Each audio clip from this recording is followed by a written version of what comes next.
go again.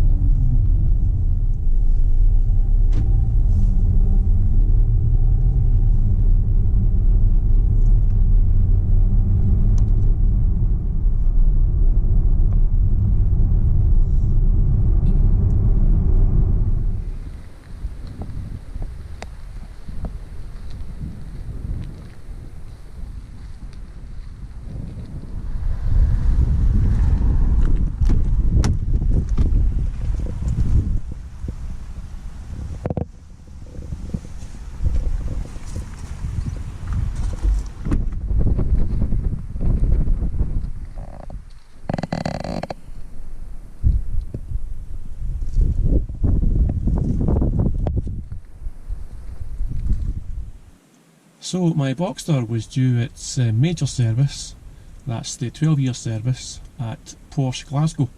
My Boxster's fairly low mileage and it has a full Porsche service history to date, so I did think it was worthwhile having the major service carried out at Porsche Glasgow. And Porsche have kindly loaned me this courtesy car for the day, and it is a 2022 Porsche Cayenne Platinum Edition, which is pretty much a sort of top of the range Cayenne.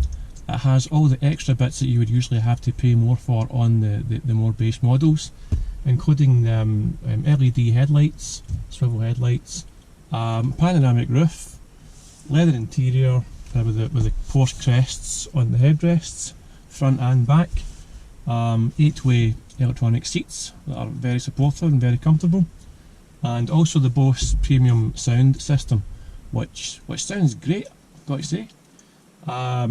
So yeah, I spent the last few hours with this car, and overall I've got to say I am very impressed with it. So the Porsche Cayenne Platinum Edition also has some visual differences from the standard Cayenne, including some it's got the brushed aluminium, sort of Platinum Edition plaque on the sills. It's got the blacked out windows at the back as well, and special alloys. Overall it's a bit more sporty looking, it's a wee bit more sort of special looking if you like, than the more standard Cayenne. It looks fantastic, it looks really good on the road, it's got lovely presence.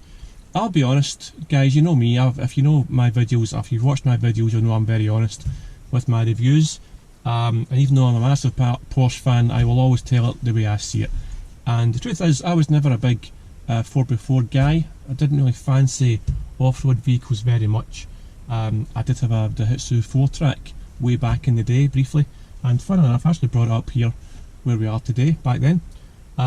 So apart from the kind of modern sort of Range Rovers and a couple of the old Land Rovers, nothing really pricked my fancy when it came to off-road. So I didn't expect to like this as much as I do, is the truth. It feels very different from what I expected, and that's just a lesson learned for me again, because you really shouldn't have any preconceptions about anything until you actually drive it for yourself and experience it for yourself. Now, even reviews like this are great, but until you go out and drive something yourself, you won't really know what it's like. So I've got to say, really happy with how this thing drives. Feels very big on the road at first, and obviously it's a completely different animal from the kind of cars that I'm used to driving and owning, Porsche 911s, Porsche Boxsters. It's a different car entirely, obviously. So when you first get in, it takes a little bit of adjusting, especially since it's got the PDK as well. I usually just drive manual sports cars, so there is a wee bit of a kind of culture shock when you first get in, and it just feels big. You know, buttons everywhere, the info system's fantastic, very comfortable, the seats, you know, there's buttons for everything it seems, and you get a little bit lost in that at first, but you soon dial in to how this car feels, how to drive it. So I would say within 10-15 minutes of not having, you know, I hadn't driven an automatic for years actually before I drove this, but within about 10-15 minutes I felt comfortable and I was happy, and I was away with my tail up, as it were. Oh, there's a bumblebee, hello. Steering wheel was really good, quite small for a car this size, very comfortable. It's got the flappy paddles here as well for the PDK, So obviously it's in automatic mode, but you can take over in manual mode. It's a lot of fun, guys. You know, some people don't like PDK cars. I would say, again, try it for yourself, including 911s and Boxsters. Give it a go. Don't rule it out until you've tried it for yourself, because you might just find for you that you really like it. I've got to say, in this car, I think the PDK is fantastic. I think it really does suit it. For my sports cars, I still prefer a manual gearbox, personal choice. For this type of thing, it really does make sense.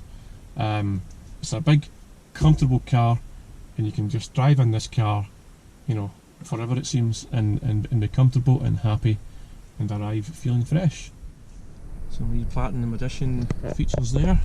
I'll show you around the interior. These seats are extremely comfortable. Cross crests on the headrest there. 8-way seats. Lovely lumbar support, you can adjust that. Great steering wheel. Very comfortable. Some carbon fibre bits here and there across the trim. PDK gearbox. Bose surround sound system. Panoramic roof. Loads of room in the back. And I'll just take you around the outside as well. Forgive me, it's quite windy today, so I hope it's not going to affect the sound quality too much.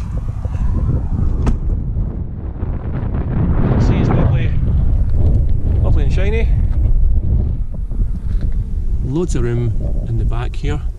I could get a couple of bikes in there fairly happily. Obviously the seats fold down as well for even more space. You know, these things are really built for carrying loads of people and lots of things, so there's loads of new places to put things. Yeah, it's a good size. Obviously got the visor here as well. Let's close this again. Ooh, windy day again. So yeah.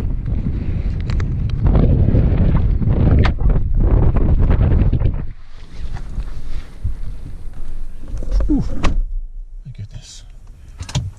What a windy day it is. So here you are. Loads of buttons, loads of lights, lots of things to play around with. This car is so comfortable.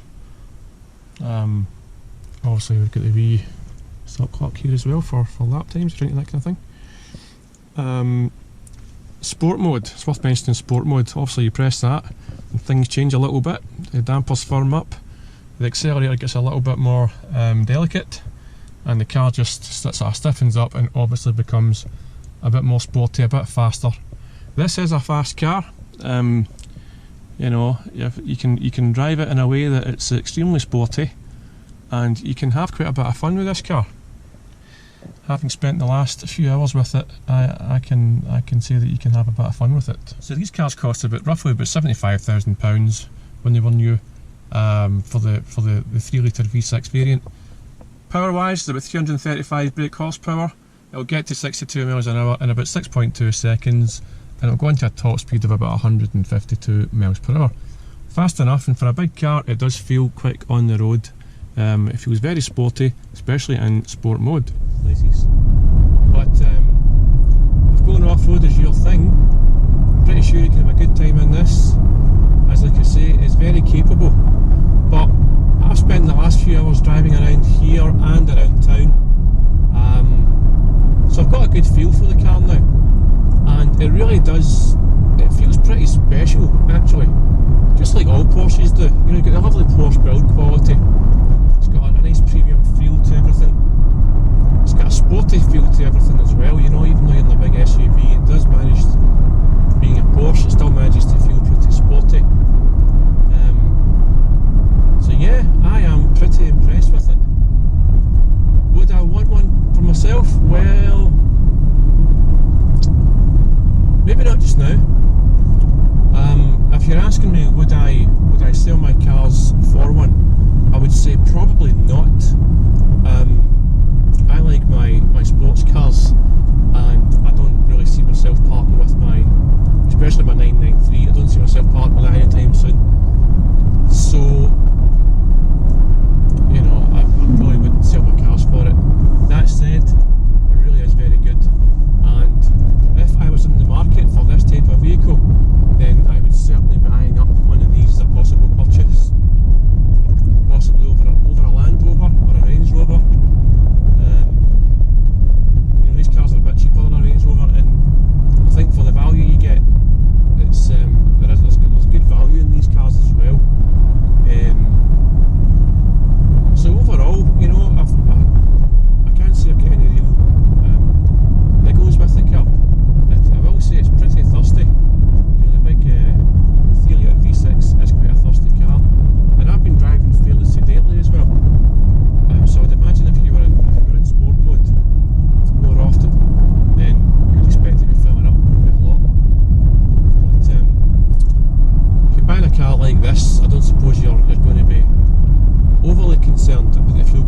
So yeah, overall pretty impressed. Typical of Porsche.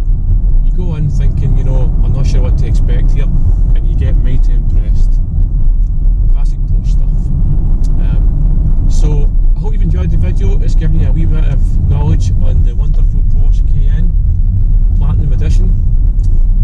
Again, thanks for Porsche Glasgow for letting me use this car for today. Very nice of them. And thank you for watching. Give me a wee thumbs up and subscribe for more Porsche related content. And as always, if you're interested in my Porsche books,